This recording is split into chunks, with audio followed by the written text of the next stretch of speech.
Well, welcome to the Motorbike Show and welcome to Somerset. Somerset's a county that's got the lot. One of England's most bijou and prettiest cities. The site of the world's biggest and best music festival.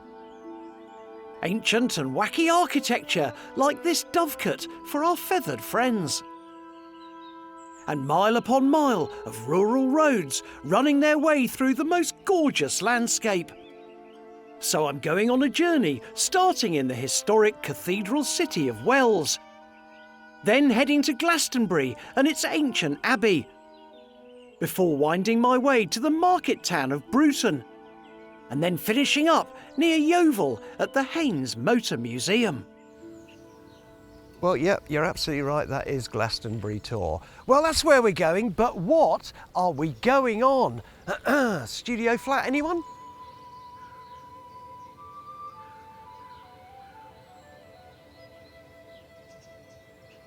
What do you reckon, man? That is a properly large motorcycle. Well, this is the Goldwing, right? This year's model. Now this is actually, I wouldn't call it the base model, but it's kind of sort of not the touring, okay? So it's just got the side panniers, when the touring model has a sort of big pannier up here and a nice backrest, and also comes complete with a hot tub. Only joking, that would flood the engine. Now this is Honda's flagship, and it comes with all the latest technology. With a pucker TFT screen. And, wait for it, heated handlebar grips. It's a far cry from the comparatively sylph-like GL1000 Goldwing that debuted at the Cologne Motorcycle Show in 1974. It's got double wishbone suspension, it's got an 1800cc motor, it's got more toggles and switches than the Space Shuttle, God knows what they all do, but most importantly, troops, it's got a reverse gear. Anyway, time to hit the red button and head for Wells.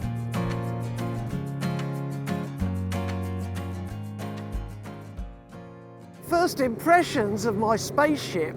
Wow! Now it's well heavy, okay, this is 378 kilos, this bike, and we're doing about 15 miles an hour. And I have to tell you, it's very manoeuvrable. Now I'm just trying to get used to not having a clutch, or a set of keys by the way, but that's just my bête noire. I thought something was happening to me in my old age, but actually it's the heated grips are on. How lovely is that? I don't need them, but I'm going to keep them. It's rather nice. And talking of nice, Somerset is blooming lovely. The beautiful villages here on the way to Wells. There'll be some locals here. I might say hello. Morning. Hey. As always in Somerset, everyone's as friendly as heck. Love it, man. So we're coming into Wells. I just want to have a brief stop here, right? Just to have a look at this cathedral, man. It's utterly beautiful. Look at it. Wow. Don't worry, we're not going to have a wander all around town and everything. I just have butchers at this. Oh, stunning. Stunning, man. It's as big as me Goldwing, isn't it? I have to tell you, when I first saw this morning, I thought, wow, it looks great, eh? Like the blue. But if you're going to buy something like this, why don't you just buy a car, eh? Not a bit of it, man. Not a bit of it. At slow speed, it's so docile, it belies its massive weight. And I can't really get to grips with all the buttons yet, but I will do. I have to tell you, man, this thing is a right laugh, and most especially the heated grips are lovely.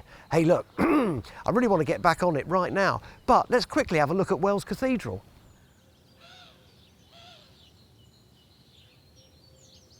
Pretty magnificent, isn't it, right? But the cathedral here makes Wells a city.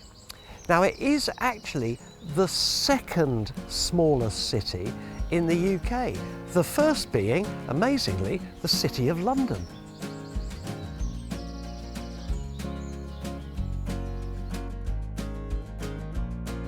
There are many times in life when you think something's going to be a total handful, but then you're really pleasantly surprised.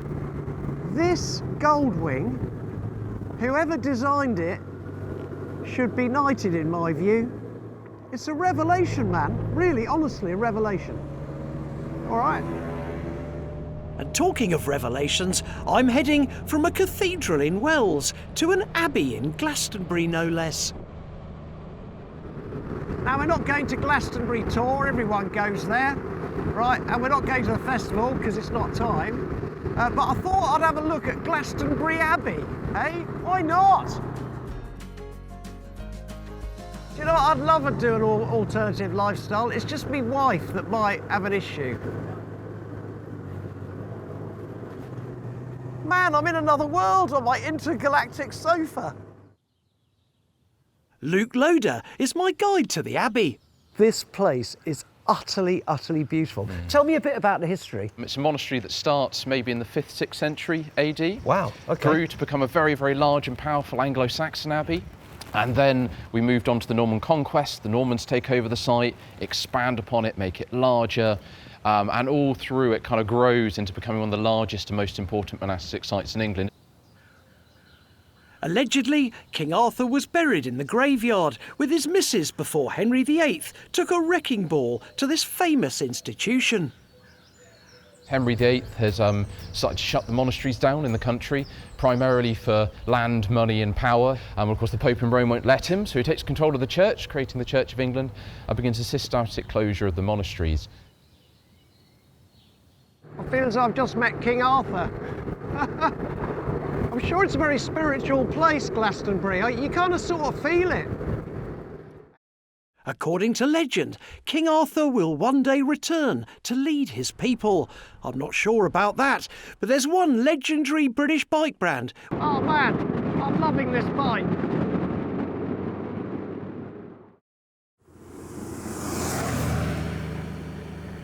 Here we go, Humpback Bridge. Oh, look at the views, Glastonbury Tour over there. Fantastic. Oh yeah. Now Somerset is famous for the festival. It's also famous for cider, but I can't show you cider because I don't really remember the 80s, right? So I don't drink anymore. But I can show you another thing that Somerset is famous for. Okay, ready? Cheese grommet? They've been making traditional cheese at Westcombe Dairy since the 1880s. But as cheesemaker Tom explains, today is so high-tech, they even have a robot. That's just Tina. So Tina the turner, she's called. All of these cheeses have to be turned over, and they're around about 25 kilos each. Until about 2016, we were turning it all over by hand. We were doing it around about once every 3 months, which wasn't enough, but that's all we could handle until we got Tina, and now she's doing it every about 10 days, basically. This is called Westcombe cheddar. Westcombe cheddar? Yeah. All right. And, okay, so this is the middle of the Westcombe cheddar.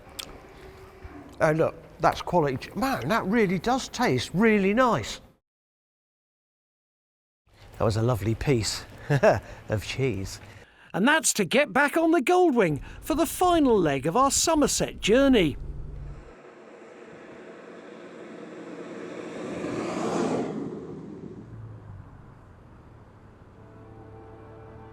Hey, what a lovely ride. Cool. I wish it wouldn't end, but it has. But what a place to complete our ride through Somerset, eh? The Haynes Motor Museum, no less. It was created by the late John Haynes, the man behind the Haynes Guides, back in 1985 with just a handful of vehicles. Since then, it has grown and grown, showcasing everything from this luxurious Duesenberg Model J, to this Ford Model B, to this futuristic DeLorean built in Belfast. Would you believe, right? There are 400 cars here. But what we're interested in, there is a lovely display of motorcycles.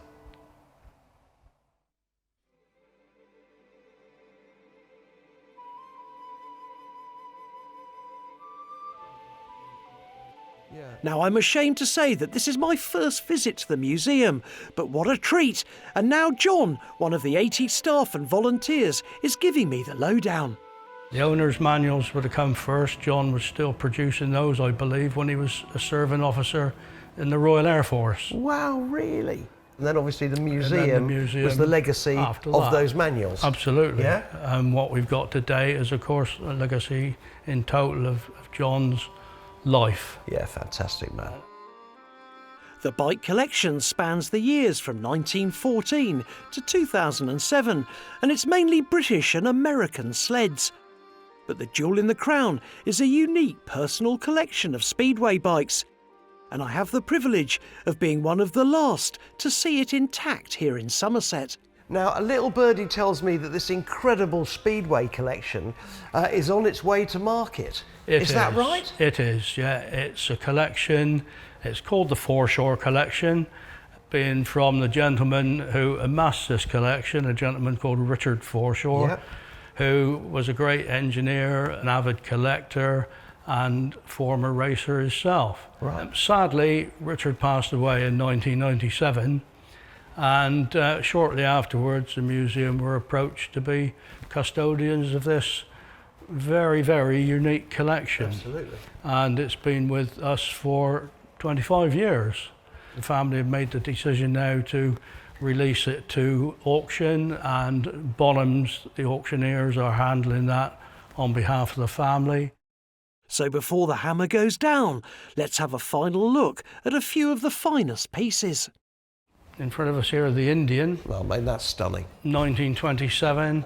That machine was ridden by a gentleman called Art Pashar. He brought that to England in 1928 and broke 2-mile records at Stamford Bridge and Greenford in the same day. I think it was June the 16th, 1928. Wow. Behind that is the Red Rice Crocker, one of only 40 possibly made.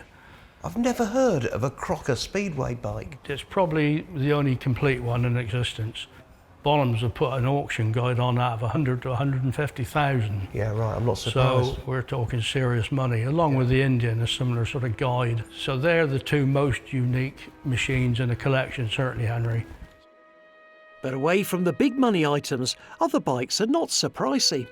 For example, the Westlake on the rail up Oh, yeah. there, they've got a price, I think, on that one of 2.2 to 2.5, if I'm Oh, right, correct. okay. Hey, look, rock and roll, man, I could learn how to speedway. The major problem with that, Dave, is I have no talent for speedway at all.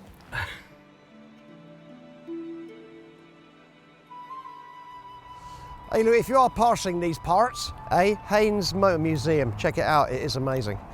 Now then, let's just briefly talk Goldwing, shall we?